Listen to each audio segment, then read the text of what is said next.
এমনও বিল্ডিং আছে যে আমাকে ওই কোম্পানির ওই ফ্যাক্টরির গ্লাসই ব্যবহার করতে হবে, অন্য কিছু ব্যবহার করা যাবে না, কনসালটেন্ট বলছে। হ্যাঁ, বা একটা ট্যাগ লাগাই দিল, হ্যাঁ, গ্রিন জেনারেটর আপনাকে ওইখান থেকেই আনতে হবে। তো সেটার পিছনে একটা হীন স্বার্থ জড়িত ছিল।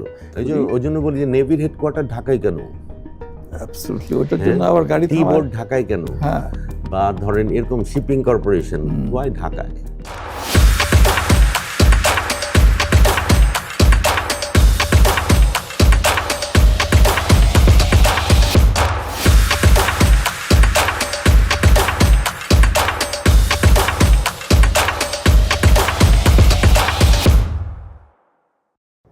সো আমরা পলাশ সাহেবের সঙ্গে কথা বলে কয়েকটা টেক অ্যাওয়ে পেলাম, খুব ইম্পর্টেন্ট। একটা হচ্ছে যে we have to customise according to our climate, economy, society সব কিছু মিলে। আর তারপরে হচ্ছে যে ওই কাস্টমাইজেশন তো করবে অ্যাকচুয়ালি যারা পলিসি মেকারস এবং এই জিনিসগুলি যারা ফর্মুলেট করে তারা, আমরাও তাদের পার্ট অফ কোর্স, কাজে আমাদেরও দায়িত্ব আছে আমাদের কথা শুনে। কথা না শুনলে বলা তো যায়। আমি রিসেন্টলি একটা লেখা লিখেছি, আপনি খেয়াল করেছেন, পলিউশন নিয়ে। আচ্ছা, কি লাভ, এগুলা লিখেই যাচ্ছি, বা ধরেন ফায়ার নিয়ে অনেক লেখা হচ্ছে। আমার আরেকটা খুব বড় কনসার্ন, সেটা হচ্ছে রিগার্ডিং দ্য কি বলবো, ফিটনেস অফ এলিভেটরস, লিফটস। পৃথিবীর এত, কলকাতা তো আমাদের দিক থেকে বিল্ডিং এর থেকে অনেক উন্নত, এগিয়ে আছে বলবো না, আমরা অনেক বেশি বিল্ডিং বানাই। ওদের এখানে গেলেও আমি কিন্তু দেখতে পাই যে প্রতি বছর একটা সার্টিফিকেশন হয় লিফটটা, গাড়ির চাকায় ব্রেক আছে কিনা, চাকাটা লিক কিনা, আমি ভিজুয়ালি সেটা কিন্তু দেখতে পারি স্টার্ট করে, কিন্তু লিফটের ভিতরে কি অবস্থা আমি দেখতে পাচ্ছি না। এটা কেবলটার কি অবস্থাটার, মানে সেফটি ইস্যুসগুলো কতটুকু, সেটা এই দেশে নাই। এবং হাজার হাজার লিফট লাগছে, এবং সেই লিফট লাগা সবাই মনে করছে কিছু তো হচ্ছে না, কিন্তু একটা সময় ওয়্যার এন্ড টিয়ার তো হবে, যেভাবে আমাদের ইলেকট্রিক কেবল ওয়্যার টিয়ার হবে। কারণ আমরা মডার্নাইজ হচ্ছি, ধরেন 20 বছর ধরে এরকম বিল্ডিং বুমিং হচ্ছে। তো সেইখান থেকে আমাদের যদি ঠিক থাকতে, আমাদের এই মনিটরিংটা খুব জরুরি। না, তোমাকে তোমার বিল্ডিংয়ের সব ওয়্যারিং চেঞ্জ করতে হবে আফটার সার্টেন পিরিয়ড, এটা হইতেই হবে। কারণ এটা রাবার, যেটা ইনসুলেশন, এটা ব্রিটেল হয়ে যায়, বা এটা তেলাপোকা খেয়ে ফেলতে পারে। তো অনেক কিছু আছে। বা ধরেন বললো যে না, কমার্শিয়াল বিল্ডিং হলে বিবিটি ছাড়া হবে না, দিতেই হবে। এই ইস্যুসগুলো কেউ অ্যাড্রেস করার নাই আসলে। সো পয়েন্ট নোটেড, অ্যাটলিস্ট কোনো না বললে যে হয় না এই কথাটা ঠিক। আর অনেক বললে পরে ওই গ্ল্যাডউইলের একটা বই আছে না, হয় সেটা বলা আছে যে, বলা না মানে বই হিসাবে থিওরিটিক্যালি বলা না, মানে প্র্যাকটিসে বলা যায়, যারা সাকসেসফুল হয়েছে, যে 10,000 টাইমস কোনো কথা যদি একজনকে বলা হয়, আমি তোমার 10,000 বার একটা নাম্বার বলেছে আর কি, this is a big number, হ্যাঁ, যে ওইটা বললে পরে আলটিমেটলি ওটা গিয়ে একটা এফেক্ট হয়। হ্যাঁ, এত বলাও তো মুশকিল, বেশি বললে আবার অন্য সমস্যা হয়। কারণ কি, আমাদের প্রফেশনালদেরকেও রাজনৈতিক দৃষ্টিকোণ থেকে অনেক সময় দেখা হয়। অবশ্যই আমি যে খুব বললে পরে, আমি একটা সময়, আপনার মনে আছে, আমার একটা ফেসবুক পোস্ট আমার বিল্ডিং এর কারণে, তুমি যখন ওই পোস্ট দাও, আমি নিজেই কনসার্ন, মানে পারলে আমি তোমাকে থামাই আর কি, যে আচ্ছা ওয়েট করো, কিন্তু আমি পারি নাই, আমার বিবেকের তাড়নায় আমি এটা করতে পারিনি। কিন্তু কি হয়েছে, কোনো লাভ হয়নি। কিন্তু যেইকে সেই চলছে মধ্যে থেকে, মানে আমার কিছু ড্রব্যাকস হয়েছে। তো এই জিনিসগুলো আসলে কতটুক বললে হবে এটা বোঝা মুশকিল, কাকে বললে হবে সেটাও বোঝা মুশকিল। সব জায়গায় ব্যক্তি স্বার্থ জড়িত। রাইট। আচ্ছা, এখন আমরা একটু ছোট করলে রেজিলিয়েন্সের সম্বন্ধে একটু আলাপ করে নিই। আমি যদি ডিকশনারি মিনিং ধরি, resilience is something which is flexible, হ্যাঁ, যেটাকে মানুষের জীবনের সঙ্গে তুলনা করলে পরে যে সময়ের সঙ্গে সঙ্গে ওই ফ্লেক্সিবিলিটিটা তোমার থাকতে হবে আর কি, হ্যাঁ, সেটা কাপড় চোপড়ের থেকে হতে পারে, বাসার থেকে হতে পারে, গাড়ির থেকে হতে পারে, সবখান থেকে হতে পারে। গাড়িটা আবার আমি একটু বেশি এক্সাম্পল, বিকজ ওইটা আমার প্যাশন, সো আমি ওইটা একটু এক্সাম্পল বেশি দিই আর কি। এর আগেও যাদের সঙ্গে আলাপ হয়েছে তাদের বলেছি, দেখো, সবাই যদি ওই একটা জিনিস নিয়ে বসে থাকতো, তাহলে কিন্তু ওই প্রথম গাড়ি আর এই গাড়িতে কোনো পার্থক্য থাকতো না। টেকনিক্যাল যতটা পার্থক্য হয়েছে, তার থেকে কিন্তু বেশি পার্থক্য হয়েছে যে আমি যেন নতুন কিছু পাই আর কি ওটা থেকে, এবং আমারও ওইটাকে অ্যাকসেপ্ট করে নিতে হবে। বিল্ডিং ডিজাইনের ক্ষেত্রে এইরকম রেজিলিয়েন্সটা আমরা মনে করি যে রেজিলিয়েন্সটা হওয়া উচিত। এই যে তুমি এতক্ষণ আমরা চেঞ্জ দিয়ে আলাপ করলাম, অভ্যাস চেঞ্জ নিয়ে আরম্ভ করলাম। সো রেজিলিয়েন্স কথাটা খুব ইউজ করে অনেকে অনেক স্বার্থ উদ্ধার করে নেয় কিংবা অনেককে বোকা বানানো বলবো না, বাট মিসলিড করে আর কি। সেজন্য অ্যাজ অ্যান ডিজাইনার তোমার রেজিলিয়েন্স সম্বন্ধে কি বলার আসলে হয় আছে? কি, ট্রেন্ডি টার্মস, হ্যাঁ, হ্যাঁ, কিছু কিছু সময় এগুলো আসতে থাকে। এই যে বললাম না কিছুদিন গ্রিন বিল্ডিং, আমিও একসময় গ্রিন বিল্ডিং কাউন্সিল বাংলাদেশে যেটা শুরুতে ছিলাম, পরে আস্তে আস্তে যখন আমি টের পেলাম যে এই বিষয়টা আসলে ব্যবসায়িক, এটার পেছনে একটা হীন স্বার্থ জড়িত আছে। সেই স্বার্থটা হচ্ছে যে এমনও বিল্ডিং আছে যে আমাকে ওই কোম্পানির ওই ফ্যাক্টরির গ্লাসই ব্যবহার করতে হবে, অন্য কিছু ব্যবহার করা যাবে না, কনসালটেন্ট বলছে যাবেই না, হ্যাঁ, বা একটা ট্যাগ লাগাই দিল, হ্যাঁ, গ্রিন জেনারেটর আপনাকে ওইখান থেকেই আনতে হবে। তো সেটার পিছনে একটা হীন স্বার্থ জড়িত ছিল। সেরকমভাবে প্রত্যেকটা পজিটিভ জিনিসের পাশাপাশি কিন্তু একটা ওইটার নেগেটিভ ইম্প্যাক্টও থাকে। রেজিলিয়েন্স ইস্যুটাও তাই। আমরা যখন রেজিলিয়েন্স শব্দটা আসে নাই তার আগে 2006 সালে আমরা গ্রামীণ ফোন হেডকোয়ার্টারটা উইন করলাম ইন্টারন্যাশনাল কম্পিটিশনে। কেন উইন করলাম? তারা বললো যে এটা রোবাস্ট। আচ্ছা, রোবাস্ট মানে কি? রোবাস্ট মানে তো প্রথম ভাবলাম এটা শক্তিশালী। আসলে তারা মিন করেছে যে এ পরিবর্তনশীল হবে। আজকে আমি মানুষ হিসেবে তো রেজিলিয়েন্ট হয়ে আছি। আজকের পরিস্থিতি, গতকালকের পরিস্থিতি বা আগামীকালকের পরিস্থিতির সাথে আমাকে খাপ খাওয়াতে হচ্ছে। সেই খাপ খাওয়ানোর ক্ষেত্রে কিন্তু আমার বিল্ডিংও থাকতে হবে। একটা মানুষের জীবদ্দশা যতটুকু সময় আমরা থাকি তার চেয়ে একটা বিল্ডিং অনেক দিন বেশি থাকে। তো সেটা যাতে কোপ করতে পারে সেই জিনিসটা থাকা উচিত। সবচেয়ে বড় আরেকটা রেজিলিয়েন্স হওয়া উচিত আমার মনে হয় যে আসলে আর্থকুয়েকের বিষয়টা এখন খুব ভীতিকর। হ্যাঁ, এই বিল্ডিংটা আর্থকুয়েক রেজিলিয়েন্ট কিনা এটা তো দেখতেই হবে। হ্যাঁ, সেটা নিয়েও আমি লিখেছি যে এই যে থাইল্যান্ডের আর্থকুয়েক হলো, কিভাবে 400 কিলোমিটার দূরে থেকে আমরা বেঁচে গেলাম। 600 মাইল, হ্যাঁ, না 600 মাইল দূরে, আমরা 400 আর ওরা 1000 কিলোমিটার। ওরা কিভাবে এফেক্টেড হলো, আমরা কেন বেঁচে গেলাম? এটা একটা মিরাকল কিনা? হ্যাঁ, এটা একটা মিরাকল, কিন্তু এই মিরাকল নেচারই তৈরি করেছে আগের থেকে। আমাদেরকে হয়তো ওই পাহাড়ের কারণে, এই যে হিল ট্র্যাক্টসের কারণে, সয়েল কন্ডিশনের কারণে সেটা হয়নি, কিন্তু হবে না এমন কোনো কথা নেই। এরপরে ছোট ছোট দুটা হলো, সেটা কিন্তু যে ব্রাহ্মণবাড়িয়ার কাছে হয়েছে এবং বেশ গত 1-1.5 বছর ধরেই দোহারে হচ্ছে, তো ব্রাহ্মণবাড়িয়া হচ্ছে, মানে বাংলাদেশের ভিতরেই কিন্তু ঘটনাগুলো ঘটছে। তো এই ক্ষেত্রে আমরা হচ্ছে বিল্ডিং যারা, আমি মনে করি ঠিক আছে, আপনারা যারা বিল্ডিং বানাচ্ছেন, আপনারা যারা প্রপারলি কোড ফলো করে করছেন, ঢাকার আর স্ট্রাকচার আমি দেখলে অনেক সময় বোঝা যায়, তো অন্যান্য দেশেরটাও দেখি, এই টোফু ড্রেক বিল্ডিং যেটা পড়ে গেল, সেটা পড়ার মতনই একটা বিল্ডিং মনে হচ্ছে দেখেই। সেটা থাইল্যান্ডের অনেক বিল্ডিংয়ে মনে হয়, কারণ হচ্ছে ওদের হয়তো আর্থকুয়েক কোডটা ওরকম স্ট্রিনজেন্ট না, হ্যাঁ, অতটা স্ট্রিনজেন্ট না আমাদের মতন। তো সেইখানেও ধাক্কাটা লেগেছে। ওটা তো আসলে ধাক্কা লাগে না, ওটা ঢেউ লেগেছে। মাটিটাই ওরকম। আরও অ্যাকচুয়ালি অ্যানালাইসিস করা হচ্ছে এখন, ইন এডিশন টু কোড, তারপরেও আরো অনেক কিছু আছে। ওটা আজকের এইটা তো এম্পিরিক্যাল জিনিস, এগুলো অ্যাড হবে। আরেকদিন আমরা বসবো এটা নিয়ে আর ঠিক আছে। আর এটা হচ্ছে আমরা তো বসেই আছি ফল্টের উপরে। মধুপুর ফল্ট বলেন বা এই যে মিয়ানমারের ফল্ট বলেন, তো এগুলোর উপরে বসে আছি। তা আমার মনে হয় যে অনেক বিল্ডিং ঠিক থাকবে। এখানে ব্যাংককের কেসেও দেখেন, মানে কি বলবো, জানের ক্ষতি হয়নি, মালের ক্ষতি হোক, তাতে কোনো অসুবিধা নেই। একটা বিল্ডিং, যে বিল্ডিংটা ভেঙে পড়েছে 30 তলা, সেটা তো আরো আগে কমপ্লিট হওয়ার কথা ছিল, আর এটা অকুপেন্সিতেও যাওয়ার কথা ছিল। যদি যেত, এটাতে কত লোক থাকতো, সেই লোকের একটা লোকও বাঁচত কিনা। এখানে হয়তো প্রকৃতি আমাদেরকে ওনাদেরকে সেভ করেছে। আমাদের এখানে সেইটা নাই, কিন্তু সেই পার্সেন্টেজ তো খুবই কম। আপনাদের মতন ইঞ্জিনিয়ারদের ডিজাইন করা বিল্ডিং খুবই কম, এবং ইঞ্জিনিয়ার হলেই যে সব মানে খুব, আমি বলবো সাউন্ড ডিজাইন হবে তাও তো না, এবং এথিক্যাল হবে তাও না। কনস্ট্রাকশনটা গিয়ে কি কোয়ালিটি হচ্ছে, তো সেই ক্ষেত্রে আসলে কতটুকু রেজিলিয়েন্ট, এটা নিয়ে সবার ভাবার বিষয় আছে। একটা দুর্ঘটনা ঘটলে কিন্তু এটা কিন্তু চোখের নিমেষে ঘটবে, কয়েক সেকেন্ডের ব্যাপার।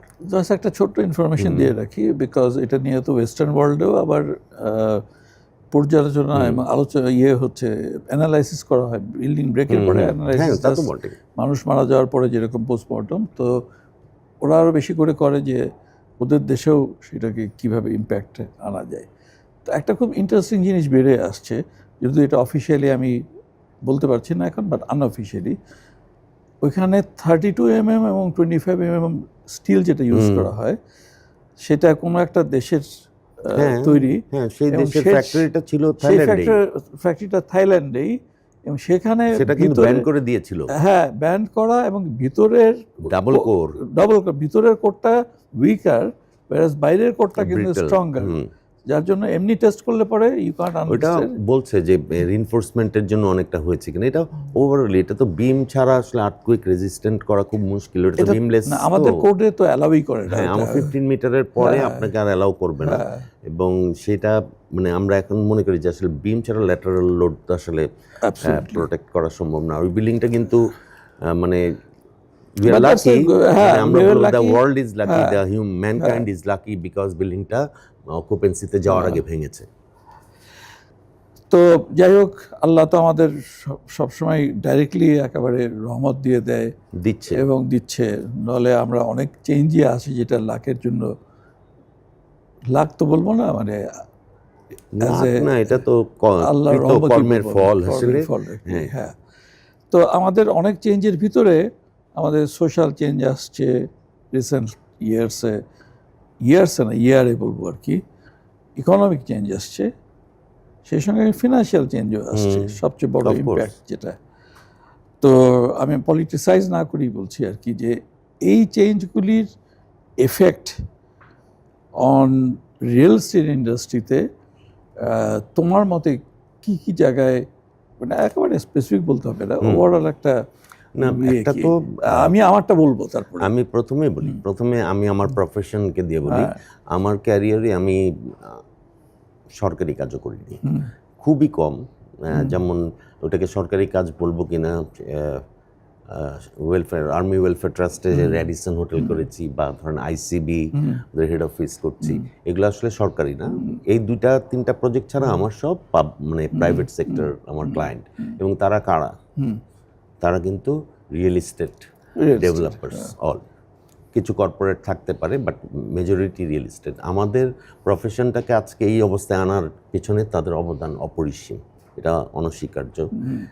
এই জায়গাটাতে তো প্রথম আমাদের একটা উন্নতি হয়েছে। দ্বিতীয়ত, আগে একটু উপর থেকেই যদি আপনি দেখতেন, ইকোনমির কথা যদি বলি, সব বিল্ডিং প্লাস্টার ছাড়া মানুষ কোনো রকম বাড়িটা মাথা গোজার ঠাই যাকে বলে সেটা বানাতো। আর এখন আপনি যে কোনো ড্রোন ছবিতে দেখবেন বেশ ঝকঝকে চকচকে, মানে ইকোনমি এবং ফিনিশড বিল্ডিং কমপ্লিট, কোনো হাফ ডান নেই। আগে রড বের করে রাখতো, হ্যাঁ, ডিসেন্ট্রি হয়ে যেত একটা বাড়ি করতে। তো সেই জায়গা থেকে বেড়ে আসছি। তারপরে আমি মনে করি যে আমাদের যে আর্কিটেকচারাল মানে এভারেজ কোয়ালিটি আমাদের আর্কিটেক্টদের, সেটা নিয়ে আমি খুব গর্ববোধ করি। এবং সেটার পেছনেও দায়ী হচ্ছে আমাদের রিয়েল এস্টেট যারা প্রমোটার বলি, ডেভেলপার বলি, তারা। এবং যেই টাইপের বিল্ডিং আপনারা অ্যাকসেপ্ট করেন, সেটা কিন্তু গ্লোবালি পাওয়া খুব মুশকিল, এক্সেপ্ট জাপান। আমরা যে ফেয়ার ফেসের কথা বলি, যদিও এটা ফেয়ার ফেস না, ফর্ম ফিনিশ, কিন্তু এটা কিন্তু একটা বিরাট ব্যাপার। প্রথমে কষ্ট হয়েছে 90s-এ। আমারই বিল্ডিং আমি হয়তো দেখেছি গিয়ে সব শেষ, তো রেলিংয়ের মধ্যে ওই যে নইচা বলে, নইচা লাগাই দিল। হ্যাঁ, সেখান থেকে আস্তে আস্তে শিফট করে যে আমরা এখানে আসছি আজকে একটা কন্টেম্পোরারি ফ্লেয়ার নিয়ে। আমাদের তো খুব ডিপ রুটেড, আমি জানি না আছে কিনা আর্কিটেকচারাল, মানে কোনো ডিপ রুটেড নাই। ইন্ডিয়ানরাও যদি বলে কোথায় তার ডিপ রুট, মোগল তো আর তার না, হ্যাঁ, সালতানা তো তার না। অতএব আমার কথা হচ্ছে যে আমরা এমন একটা জিনিসে চলে গেছি, সেটা হচ্ছে লুয়াই কানের আর মাজহারুল ইসলাম স্যারের হাত ধরে। সেটা হচ্ছে একটা কন্টেম্পোরারি জিনিস, befitting to our lifestyle, economy, এবং সেটা ক্রমান্বয়ে চেঞ্জ হতে হতে আজকে অনেক রিফাইন্ড একটা স্টেজে আসছে। সেটার পেছনেও ডেভেলপারদের অনেক একেবারে ছোট 90s 95-96 পর থেকে শুরু হয়েছে ধরেন। আর সেইটার একটা কি বলবো ইম্প্যাক্ট বা ইনফ্লুয়েন্স কিন্তু পাবলিক বিল্ডিং যেগুলো সরকারি, সেটার উপর পড়েছে। হ্যাঁ, আজকে আপনি যদি সরকারের কিছু যে পররাষ্ট্র মন্ত্রণালয় বা এই ধরনের কয়েকটা বিল্ডিং আপনি দেখেন, দেখবেন যে এগুলো কিন্তু ওদের করা। আমাদের আগের গায়ের যেসব বিল্ডিং হয়েছে, মানে দে আর অলসো থিঙ্কিং বিগ। তো সেই জন্য বলছি যে এগুলার ইকোনমি তো কাজ করেই, বিল্ডিংয়ের সাথে economy absolutely related, politics is as well. পলিটিক্সের কথা বলছি, বাট এখানে খুব একটা হয়নি, আগে হয়েছে, কিন্তু এখনও পলিটিক্যাল ইনফ্লুয়েন্স নিয়ে যারা কাজ করছে তারা অনেক বড় কাজ করছে। কিন্তু আমি কাজ করছি কার জন্য? আমি কাজ করছি, আমি একটা প্রোডাক্ট বানাচ্ছি আপনার জন্য, ডেভেলপারের জন্য, যে ওইটাকে পাবলিকের কাছে সেল করবে। I am not designing any museum, I am not designing any gallery or whatever it is. কোনো কিছু আমরা করার সুযোগ পাচ্ছি না, সেটা ওই পলিটিক্যালি ইনভলভ যারা তারা করছেন, মানে বেসিক্যালি সরকারের হাতে করছে না, প্রাইভেটও হচ্ছে, এরকম হচ্ছে যেগুলো could B a very good মানে পিস অফ আর্কিটেকচার। যাই হোক, তো এখন সব কিছু মিলে কিন্তু অনেক এগিয়েছে, কিন্তু একটা জায়গায় সমস্যা। পেন্টিং আমার পিকাসোর বা পেন্টিং সালভাদর ডালির হোক বা আমাদের শাহাবুদ্দিন সাহেবের হোক, যারই হোক, দেয়ালটা যদি ঠিক না থাকে তাহলে সেই পেন্টিংয়ের তো কোনো মূল্য নাই। আমরা আমাদের শহরটাকে একটা মলম সলিউশন, টপিক্যাল সলিউশন বলি, কিন্তু টপিক্যাল সলিউশনের স্টেজে আমরা নাই। We are at the cancer, মানে 4th স্টেজ অফ ক্যান্সার। তো সেই রকম টপিক্যাল সলিউশন অনেক করা হয়েছে, এগুলো নিয়ে আমি আগে কথা বলতে ভয় পেতাম, কারণ অনেক প্রজেক্ট নেওয়া হয়েছে যেসব প্রজেক্টে কোনো রকম পাবলিক বেনিফিট নাই। আমি পাবলিক বলতে মাস পিপলের কথা বলছি, সেই সব বেনিফিট নেই, সেই সব প্রজেক্ট করা হয়েছে।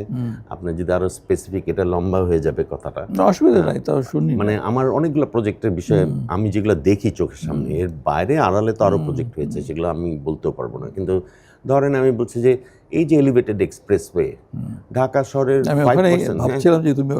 5% লোকের হচ্ছে আমার গাড়ি আছে, সেই 5%-এ কত পার্সেন্ট যাবে? আমরা সব মিলিয়ে যানবাহন, কালকে আমি শুনলাম 20 লক্ষ, সেটা রিক্সা থেকে সাইকেল থেকে সব কিছু মিলিয়ে। তো এমনি যদি যান্ত্রিক বাহন ধরি তাহলে হচ্ছে 10 লাখের মতন হতে পারে, যার মধ্যে বাস টাস আবার বাদ, কারণ বাস ওটাতে উঠে না, তার একটা পার্সেন্টেজ আমরা ওইটাই ব্যবহার করব। মানে উপরে উঠলে তো এখন হাস্যকর লাগে যে এই টাকা যে ইনভেস্ট হলে এটা উঠবে কী করে, কেন আমি এটা করলাম পাবলিককে বাদ দিয়ে। আপনার মনে আছে বুয়েটের সামনে দিয়ে ছিল রেল লাইন, ছিল হল, ফুলবাড়িয়ার থেকে একেবারে সোনারগাঁ হোটেল হয়ে, সোনারগাঁ হোটেল হয়ে তেজগাঁ ঢুকতো, একটা রাস্তা হয়েছে না, কত বিরাট একটা কমিউনিকেশন। আমরা স্টেশনটাকে, কমলাপুর স্টেশনটা নিয়েও ওই যে একটা আলোচনা হচ্ছিল, কাজিমা কর্পোরেশন ওটা ডেভেলপ করবে, ওরা এসে দেখাচ্ছে যে টোকিও স্টেশন তোমাদের এই স্টেশনে 4 ভাগের 1 ভাগ, আর প্রতি মিনিটে কয়েকশো ট্রেন এটাতে যাওয়া আসা করে। তুমি এটাকে ট্রেনের বনিয়াদ কেন বানাচ্ছ? ট্রেন নষ্ট ট্রেন থাকবে অনেক দূরে, অন্য জায়গায় রেখে দেবে সস্তা জায়গায়। এখানেও একটা ডেভেলপমেন্ট দেখাচ্ছিল, তো সেখানে মাল্টিমোডাল হাব করবে। কিন্তু আমার কথা হচ্ছে যে যদি স্টেশনটাকে ধরেন পুবাইলে নিয়ে যেতাম, আমাকে কিন্তু পুবাইল হয়ে বেরোতে হয়, তাহলে এটাকে তো আমি সারফেস রোড করতে পারতাম। আমি সারফেস রোড করে, আমরা মালয়েশিয়া যেমন আছে 2 পাশে সার্ভিস রোড করতে পারতাম, এখন সার্ভিস রোড নাই, কিছু নাই, আপনাকে ওইটার উপর উঠতে হবে। এবং এই যে প্রজেক্ট, এটার কথা বলি, বা ধরেন আমি যদি এয়ারপোর্টের কথা বলি, এটাও কিন্তু মনে হয়েছে যে খুব তাড়াহুড়ো করে জমি অ্যাকোয়ার করতে সময় লাগবে, সেই সময় ঝামেলায় যাব না, আমার টেনিউরে থাকতে থাকতে আমি এখানেই বানাই ফেলি। পলিটিক্যাল মোটিভেশনের এই পলিটিক্যাল, মানে দুঃখজনক এখানে যে আইয়ুব খানের যে পলিটিক্যাল মুভগুলো ছিল রিগার্ডিং আর্কিটেকচার, সেগুলো আজ পর্যন্ত আমরা ওটাকে ধারণ করি। সংসদ ভবন বলেন বা আপনি বার্ড বলেন বা গুলশান এরিয়া বলেন, আমরা এটাকে ধারণ করি। তার রাস্তাঘাট ওইটা ধারণ করি, চিকন রাস্তা ছিল, স্বাধীনতার সময় দেখলাম 2 পাশে বাড়াচ্ছে, বড় করা হলো, মানে plan thinking ahead of time ছিল। তারপরে আসলো হচ্ছে ধরেন পূর্ব পশ্চিমের রাস্তা কিছু এরশাদ সাহেব করলেন, শহরকে শহরের মতন দেখানো, একটু রাজধানী, সোডিয়াম লাইট টাইট এগুলো আসলো, উনি করেছেন তো কিছু। উনি এক রাতে এই একটা ছিল কারণ বাজার দারুল কাবাব, এক রাতে ডেমোলিশ করে এটা পার্ক, এখনো পার্ক আছে। তো এইটা, তারপর যে মেট্রো রেল, এগুলো মনে হচ্ছে শহরের মাঝখানে এখন একটা হচ্ছে, বেনিফিট তো হবেই, সব কিছুর পজিটিভ, কিন্তু নিচের লোকগুলোর কি হবে? নিচে যারা বসবাস করে তাদের কি হবে? বা মগবাজার ফ্লাইওভার, নিচে যারা বসবাস করে তাদের কি হবে? উপরে যে থাকে সে তো আসল লোক না, আসল লোক তো নিচে যে ওইখানকার পার্মানেন্ট লোকজন, তারা কিন্তু ডেস্ট্রয়েড সব কিছু। এই জন্য বললাম যে এটা যদি রাস্তা হইতো একরকম হতো, বা এই রাস্তাটাকে আমি মানিকগঞ্জ বা নরসিংদী এসব জায়গায় নিয়ে যেতাম আমার শহর বড় করতে হবে। এখন একমাত্র পথ শহর বড় করে ডেনসিটি কমানো। কথা বলে আমি লোককে আসতে দিব না, এইভাবে বের করে দিব যেটা বলা হচ্ছে সেটা সম্ভব না। আপনাকে শহর বড় করতে হবে। আপনি ভালো করে খেয়াল করে দেখবেন যে আমাদেরই অনেক আজকালকার যারা ড্রাইভার আছে অনেকে টঙ্গী চলে গেছে, এখানে থাকে, প্রতিদিন আসে। এটাকে আরো ইজি করলে আরো লোকজন চলে যাবে। না, ডিসেন্ট্রালাইজেশনের বেসিক, হ্যাঁ, সেন্ট্রাল কলকাতায় কোনো বাঙালি থাকে বলেন? ডিসেন্ট্রালাইজেশন প্রথম হলো যে তোমার কমিউনিকেশন ঠিক থাকবে, কমিউনিকেশন easy হবে, সিস্টেমটা লাগবে। and then people will automatically move. That's why বলেন। ডাউনটাউন বলা হয় যেখানে কাজ করি। ওই জন্য বলি যে নেভির হেডকোয়ার্টার ঢাকায় কেন? অ্যাবসলিউটলি, ওটার জন্য আবার গাড়ি থামায়। বোর্ড ঢাকায় কেন? হ্যাঁ, বা ধরেন এরকম শিপিং কর্পোরেশন ওয়াই ঢাকায়? তো এগুলো না সরালে কোনোদিন লাভ হবে না। এখন কথা হচ্ছে যে একটা সময় এগুলো যখন সরানোর একটা উদ্যোগ নেওয়া হয়েছিল, বোর্ড সিলেটে, অমুক জায়গায় তমুক জায়গায়, রেশম শিল্প সংস্থা রাজশাহী, কিন্তু তখন কোনো কিছুই এখানে অ্যাভেলেবল ছিল না। কিন্তু এখন তো একটা গ্রামগঞ্জেও আপনি আঙ্গুর কিনে খেতে পারেন, টিস্যু পেপার পাচ্ছেন, অতএব you can be moved anywhere, তাই না? যে কোনো সরকারি আমলা বা যারা চালায় তারা যে কোনো জায়গায় আপনি তাদেরকে পাঠিয়ে দিতে পারেন। একই রকম ঢাকা হয়ে গেছে পুরোটাই। যাই হোক, এটা তো খুবই ম্যাক্রো পলিসি, এবং কি কারণে আমরা ওই সাইডে আর যাব না। কেন যাব না তুমি তো নিশ্চয়ই বুঝতে পারছো। যে ঠিক আছে, আমি তাও বললাম, আমার বলা আগে বলতে ভয় পেতাম না, ভয় এখন তো একটা জিনিস প্রুফ হয়ে গেছে, আসলে ভয় পাওয়ার কিছু নাই। হ্যাঁ, মানে if you take certain risk at one point of time, এটাকে কেউ না কেউ বলবেই আর কি। আমাদের পয়েন্টে একটু আসি, সেটা হচ্ছে যে তুমি যেটা বললে সেটা হলো মোর অফ আরবান প্ল্যানিংয়ের প্রসপেক্ট থেকে। আমি একটু মাইক্রো প্ল্যানিংয়ে এসে চলে আসি, যে এখন তো একটা ট্রেন্ড আসছে, কথাটা যখন তুললেই তখন বলেই ফেলি আর কি, যে একটা ট্রেন্ড আসছে যে সৎ, প্রপার, তারপরে কি বলে ইন্টিগ্রিটি, এগুলি সব ঠিক রেখেও মানুষ নিজেকে উন্নত করতে পারে, সেটার একটা ট্রেন্ড আসছে এখন। হ্যাঁ, এবং সেই সঙ্গে সঙ্গে তোমার কি গাড়ি চললে কিংবা কোন বাড়িতে কত থাকলে সেইটা থেকে তোমার জ্ঞান, বুদ্ধি, কন্ট্রিবিউশন কতখানি, এদিকে হয়তো যাওয়ার একটা ট্রেন্ড আসছে।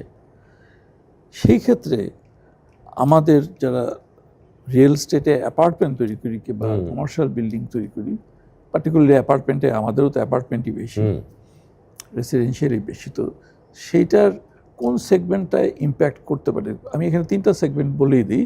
একটা নিশ মার্কেট, একেবারে বড়দের জন্য, বড় মানে ধনী মানুষদের জন্য, বড়দের বললে আবার অন্য কথা হয়ে যায়। আর একটা হলো অ্যাফোর্ডেবল মিড মার্কেট, হ্যাঁ, যেটা নর্মালি আমরা সবাই। আর আরেকটা হচ্ছে অ্যাফোর্ডেবল, যেটা অ্যাফোর্ডেবলটার উপরে যারা পলিসি মেকার তারাও খুব জোর দিচ্ছেন, আমরাও খুব জোর দিচ্ছি অ্যাকচুয়ালি, সত্যি কথা বলতে। তো এই তিনটা ক্যাটাগরি যদি আমরা ধরি, তাহলে কোন দিকে মানে ট্রেন্ডটা কোন দিকে যাওয়া উচিত কিংবা যাচ্ছে, উচিত বলবো না, যাচ্ছে কোন দিকে? প্রথমত আমি যেটা মনে করি, আসলে আমি আর্কিটেকচার করছি, কিন্তু এখন ফ্রাস্ট্রেটেড লাগে। আর্কিটেকচার ফর অল হচ্ছে না, হ্যাঁ, আর্কিটেকচার ফর স্মল হচ্ছে, মানে টিপ অফ দ্য গ্লেসিয়ারে আমরা এখনো বিরাজ করছি। আরেকবারও বলেছিলে তুমি। তো সেইখানের থেকে তো আসলে নামতে হলে স্টেট শুড সাপোর্ট। আপনি যে বললেন, আমরা যদি দুইটা কম্পোনেন্ট ধরি, একটা বিল্ডিং কনস্ট্রাকশন কম্পোনেন্ট আর একটা ল্যান্ড কম্পোনেন্ট, কস্টের মধ্যে, হ্যাঁ, কনস্ট্রাকশন এখানে থাকলে ল্যান্ডের পাল্লা ভারী হয়ে এত নিচে নেমে যায়। গুলশান এলাকায় প্রতি square feet land, per square feet construction যদি করি, তাহলে দেখা যাচ্ছে 14 থেকে 15,000 টাকা ল্যান্ডের পার স্কোয়ার ফিট। এখন গুলশান এলাকায় আপনি অ্যাফোর্ডেবল চিন্তাই করতে পারেন না। আপনি কোথায় যাবেন? ঢাকা শহরের কোনো জায়গায় আপনার অ্যাফোর্ডেবল রেঞ্জের ল্যান্ডলট নাই। তাহলে কি করতে হবে? সরকারকে এগিয়ে আসতে হবে। সরকারের অনেক খাস জমি আছে, তারা উল্টা বলতে পারে যে আমি তোমার সাথে জয়েন্ট ভেঞ্চারে যাব, কে পাবলিককে কত কম প্রাইসে অ্যাপার্টমেন্ট কত ভালো দিতে পারবে, যেটা মালয়েশিয়ায় করে। এইটা ছাড়া কিন্তু অ্যাফোর্ডেবল রেঞ্জে যাওয়ার কোনো স্কোপ নাই। এখন সরকার কি করছে, সরকার নিজেই ডেভেলপ করছে, নিজেই বিল্ড করছে, নিজে বিল্ড করে ওইখান থেকে আসলে বিল্ড করার উদ্দেশ্য তো আপনি জানেনই, বিল্ড করলে অনেক রকম মানে ওইখান থেকে ফায়দা লোটা যায় এবং কোয়ালিটিও খুব খারাপ হয় সব মিলিয়ে। কিন্তু এটা একটা কম্পিটিটিভ বেস তৈরি করতে পারতো যে 3টা ডেভেলপারকে এরকম বিড করে 3টা, সরকারের প্রচুর জায়গা আছে এরকম দিয়ে দিতে পারতো। হ্যাঁ, জায়গা আছে, জায়গার অভাব নেই সরকারের, অনেক খাস জমি আছে, রেলওয়ের অনেক জমি আছে। রেলওয়ে জাপানে যেমন, জাপানে তো রেলওয়ে হাউজিং হিউজ স্কেলের হাউজিং, ওদের এত ল্যান্ড, ওরা এটা ডেভেলপ করে সবসময়। তো সেই সব কিন্তু এখানে হচ্ছে না, এখানে পিপিপি হতেই হবে। জমি থাকবে হচ্ছে, জমির কম্পোনেন্টটাকে একেবারে নেগলিজিবল পর্যায়ে না আনলে আপনি যদি আমার কনস্ট্রাকশন কাজ যেখানেই করেন 3,500-4 হাজার টাকা খরচা হবে পার স্কোয়ার ফিট। তো আমি যদি 1,000 স্কোয়ার ফিটের ফ্ল্যাটও ধরি তাহলে তো 40 লাখ, জমির দাম যদি 10 লাখ ধরি 50 লাখ, এই 50 লাখ এখনো কিন্তু আমরা যদিও জিডিপি বেড়েছে বলছি, হ্যাঁ পার ক্যাপিটা ইনকাম বেড়েছে, কিন্তু 50 লাখ টাকা কিন্তু ওই পার ক্যাপিটা ইনকামে কিন্তু ওই ধনাঢ্য ব্যক্তিদের যারা বিলিয়নিয়ার হয়েছেন তাদের এভারেজ, তো তারা আসলেই এত টাকা এফোর্ড করতে পারে কিনা, সেই ক্ষেত্রে আবার ফিনান্সিয়াল যে ইনস্টিটিউশনগুলো তাদের আগে আসতে হবে। ওই যে তখন ইন্টারেস্ট রেট ওইটা এসে যাচ্ছে, ইন্টারেস্ট কমাইতে হবে, আমি বাড়ি ভাড়ার পয়সা দিয়ে ফ্ল্যাট কিনতে পারি। এইসব পলিসি লেভেলে চেঞ্জ না করলে শুধু ডেভেলপার জীবনেও পারবে না, এই ঝামেলা যাইতেই পারবে না। কারণ হচ্ছে এখানে অনেক কনস্ট্রেন্ট আছে। আমরা যে সেগমেন্টের কথা বলছি এখানে আপনাকে হয়তো শত শত অ্যাপার্টমেন্ট, হাজারে কাউন্ট করতে হবে যদি মুনাফা করতে চান। ওই হাজার হ্যান্ডেল করার জন্য যে ইনস্টিটিউশন দরকার সেই লেভেলে আমাদের এখানে এখনো কোনো প্রতিষ্ঠান এখনো ডেভেলপ করেনি আসলে। আমি সেজন্য এরকম একটা প্রপোজাল যখন আসছিল সরকারি লোকজনের সামনে খুব ওপেনভাবে বলেছিলাম যে রেগুলেটর কেন নিজেই ডেভেলপ করবে, অফকোর্স সে তো তার ইচ্ছা মতো নিয়ম কানুন সবই চেঞ্জ করে দিচ্ছে, সব করছে। আর আমাদের বেলায় তো ওখানে গিয়ে এত ওনারা যখন নদী জলাশয় ভরাট করে ওটা নিয়ে কেউ কথা বলে না, ওনারা যখন গাছ কেটে ফেলে কথা নাই, অন্য কেউ করলেই হয়ে যাচ্ছে, এক্স্যাক্টলি অন্যরকম টার্ম চলে আসছে। আর এটা তো গেল একটা, তার মানে বেসিক্যালি অ্যাকচুয়ালি দুইটা কম্পোনেন্ট আছে আমি যেটা দেখি। একটা হলো land which is 50% of the cost in anywhere, আর 50 বেশি তো আমি বলছি মিনিমাম 50%, মিনিমাম 50%, 50 থেকে বেশি হলো এলাকা ভিত্তিকে 50 থেকে বেশি। আর হচ্ছে যে যিনি কিনবেন ওনার জন্য খুব বাংলা ভাষায় বললে পরে উনি যেন ওনার ভাড়ার টাকা দিয়ে একটা ফ্ল্যাটের মালিক, এটা কিন্তু লাগুক 15 বছর, হ্যাঁ মানে এটা রেকগনাইজড থিওরি আছে, এটা কেস কিন্তু আছে আমার ধারণা মোহাম্মদপুরে ভাড়ার টাকা দিয়ে অনেকে 15 বছরের মালিক হয়েছে। তাই? হ্যাঁ, আচ্ছা, আমি এক্স্যাক্টলি বায়তুল আমান হাউজিং বা ওইসব এলাকায়, ওইসব এলাকায়, সেটা অনেক আগের কথা।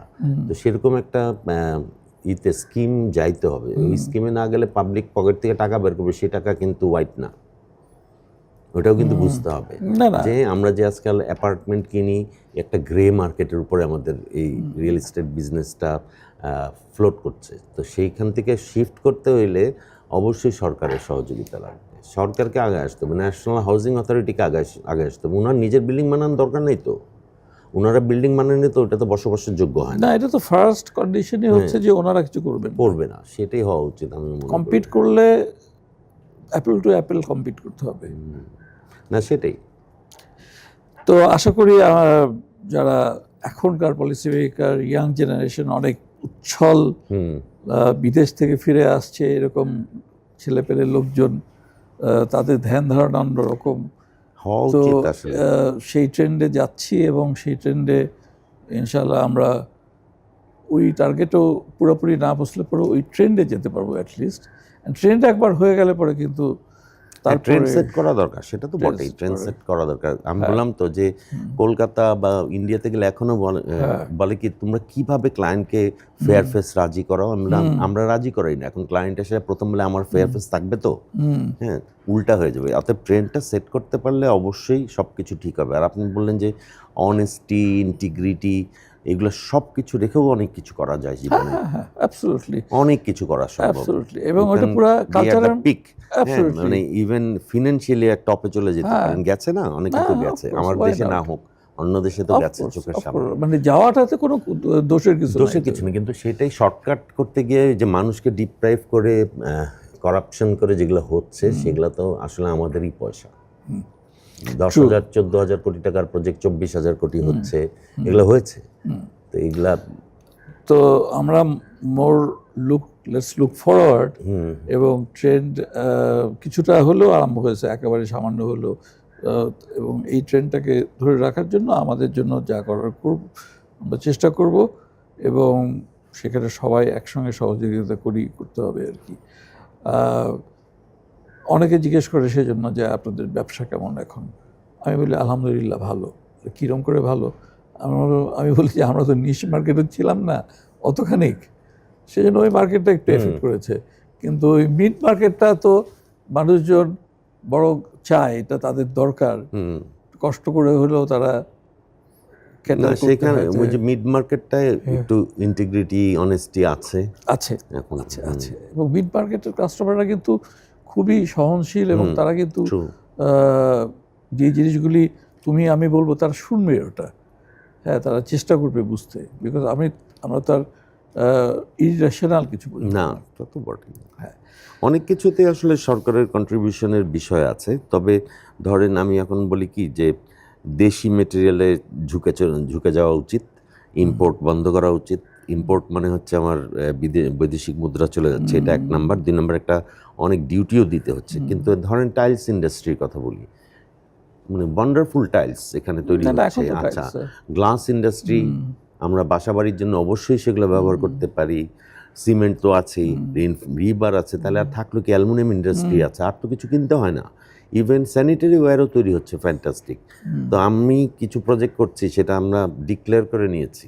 আমি ওনারকে বলেছি যে আমি সব দেশি, অ্যাজ মাচ অ্যাজ পসিবল আমি দেশি লাগাতে চাই। আমার ইন্ডাস্ট্রিকে তো টিকায় রাখতে হবে। আর অযথা এখন ধরেন শিপিংয়ে ভয়েজ কস্ট এত বেশি, কন্টেনার ভাড়া, এগুলো সব এত বেশি হয়ে গেছে যে শুধুই লাভ নাই। ওদের চেয়ে আমাদের কোয়ালিটি কোনো অংশে খারাপ হবে না। And it has to be a sustainable one with our support, আপনাদের সাপোর্ট, এটা লাগবে। ওই ওনারকে প্রথমেই বলতে হবে, ভাই আমি দেশি জিনিস দিচ্ছি, তুমি ফ্ল্যাট কিনলে কিনো, আর তোমার যদি পছন্দ হয় তুমি দামিটা কিনে লাগায় নাও, কোনো অসুবিধা নেই, but hour standard is this. Unbelievable মানে প্রোডাক্ট তৈরি হচ্ছে বাংলাদেশে। আমার মানে I am so proud. Absolutely. এবং সেটাই জন্যই বললাম যে যখন আর্ন মানি দিয়ে যে জিনিসটা দেশি জিনিস দিয়ে করা হবে, তখন সবার অ্যাক্সেপ্টেবিলিটি তো একই হয়ে যাবে।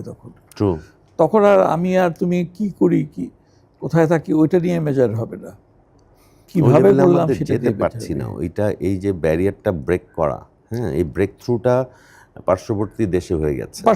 ওরা 400 স্কোয়ার ফিটের ফ্ল্যাটেও থাকে। আরে সেদিন 500 স্কোয়ার ফিটের কথা বলছি, মানে মাথা ভেঙে ফেলে আর কি আমার এরকম।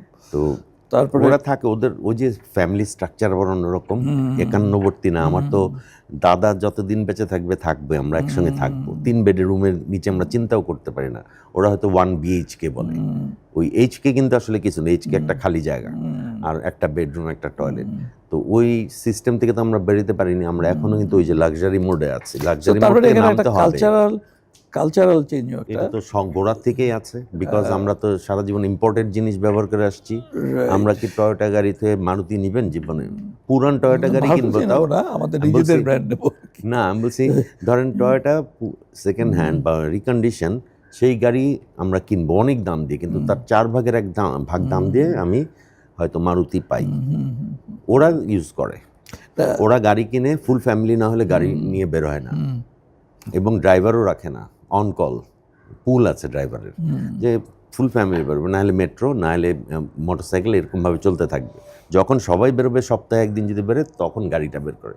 সো ওদের ওই যে কালচারাল প্র্যাকটিস আর আমাদের প্র্যাকটিসের মধ্যে অনেক পার্থক্য। হ্যাঁ, ওই প্র্যাকটিস করতে করতে তো ওরা স্বয়ংসম্পূর্ণ হয়ে গেল না, বলেন। সেটাই। So anyway, it was a good and long discussion. ভালো লাগলো, নিজেরও ভেন্ট আউট হলো। হ্যাঁ, অনেক কিছু বলা যায় না অনেক সময়, অনেক চ্যানেলে অনেক কিছু মানে আমি শেষ দিকে তো টক শো আর করতাম না, বন্ধ করে দিয়েছিলাম, কারণ আমার ভয় লাগতো কোন সময় কি হয়। তো আপনার এখানে আমি মানে যেহেতু আপনি আছেন, সেটা খুবই একটা ইনফর্মাল, আমি আলাপ করতে পারলাম, অনেক কিছু বলতে পারলাম। আরও ভবিষ্যতে সুযোগ পেলে আরও বলবো। হ্যাঁ, ধরেন কোনো সময় আমরা একটা ফায়ার নিয়ে আলাপ করতে পারি। ফায়ারের মধ্যে অনেক এখন মানে কি যে চলছে, ফায়ার ডিপার্টমেন্টে নতুন একজন আসেন, উনি উনার মতন করে পুরো বিষয়টাকে দেখেন, আরেকজন আসেন তা আরেকভাবে দেখেন। এর সঙ্গে বিএনবিসির কোনো সম্পর্ক আছে কিনা তাও জানি না, নিজস্ব একটা আইন বানিয়েছে, কোন আইনটা ভ্যালিড সেটাও জানি না। তো এরকম চলছে। ফায়ার নিয়েও একদিন আলাপ করা উচিত। ইভেন ফায়ার ডিপার্টমেন্টে দেখবেন এক একজন এক এক কথা বলছে, এক একজন টিভিতে বলছে এক কথা বলছে। তো এটা খুবই একটা ক্রিটিক্যাল ইস্যু হয়ে গেছে। কারণ কি, বিল্ডিংয়ের আর্থকুয়েক নিয়ে মানুষ মাথা ঘামায় না, কিন্তু ফায়ার তো এনি টাইম হতে পারে, বারবার হতে পারে, অনেকবার হতে পারে, এবং একটা বিল্ডিংয়ে লাগলে আশপাশের বিল্ডিংও এফেক্টেড হতে পারে। তো ফায়ারের ইস্যুটা নিয়েও আপনি এক সময় আমার মনে হয় এটার এক্সপার্টের সঙ্গে আলাপ করা ভালো। করবো, ইনশাল্লাহ করবো। তো এবং আজকে পাবলিকের অ্যাওয়্যার হওয়া দরকার। Absolutely. আমি একটু ইন্টারাপ্ট করি। আমি আইবিতে আমাদের ইনস্টিটিউটে আমি একটা এরকম ফায়ারের উপর আলাপ করতে গিয়ে প্রথম সব আর্কিটেক্ট, কিন্তু আমি বলেছিলাম যে কার কার বাসায় ফায়ার এক্সটিংগুইশার আছে। সেখানে শখানেক লোক ছিল, 3 জন বলেছেন, আর বাকিদের কারণে আরও নাই। আমাদের কারোই কিন্তু এটা, মানে যেমন ধরেন আপনারা যে ডেভেলপ করেন, প্রত্যেকের কিচেনে একটা করে ফায়ার এক্সটিংগুইশার, একটা ফায়ার ব্ল্যাঙ্কেট, 2টা মাস্ক, সব মিলে 10,000 টাকা খরচা হবে। আপনারা এটা গিফট করে দিতে পারেন। তো এই জিনিসগুলা অ্যাওয়ারনেস ডেভেলপ করা দরকার। আমরা বলি যে একটা স্ফুলিঙ্গ দাবানল জ্বালতে পারে, তা তো বটে। হ্যাঁ, এবং everyday we are dealing with this. প্রতিদিন চুলা ছাড়া খেতেও পারছি না, কিন্তু ওই জীবন যে দিচ্ছে সেই মৃত্যুর কারণ হয়ে দাঁড়াতে পারে, এটা খেয়াল রাখতে হবে অবশ্যই। সো অনেক ধন্যবাদ, এবং ইনশাল্লাহ আমরা অন্য টপিকগুলি নিয়ে অন্য সেশনে যাব। আজকের জন্য শেষ করি। অসংখ্য ধন্যবাদ বিটিআইকে, ধন্যবাদ এরকম একটা পাবলিক অ্যাওয়ারনেস গ্রো করার জন্য, এই পডকাস্টটা করার জন্য।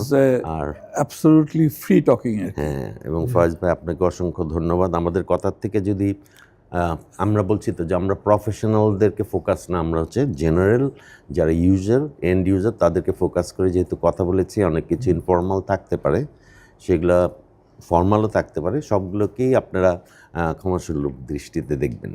অবশ্যই। দর্শকবৃন্দ, আজকের জন্য আমরা এখানেই শেষ করব। Building tomorrow with ideas powered by BTI. এটা নেক্সট পর্বে আরেকজন কোনো অতিথি থাকবেন, আর একটা কোনো টপিক থাকবে, সেটা নিয়ে আপনাদের সামনে আসবো।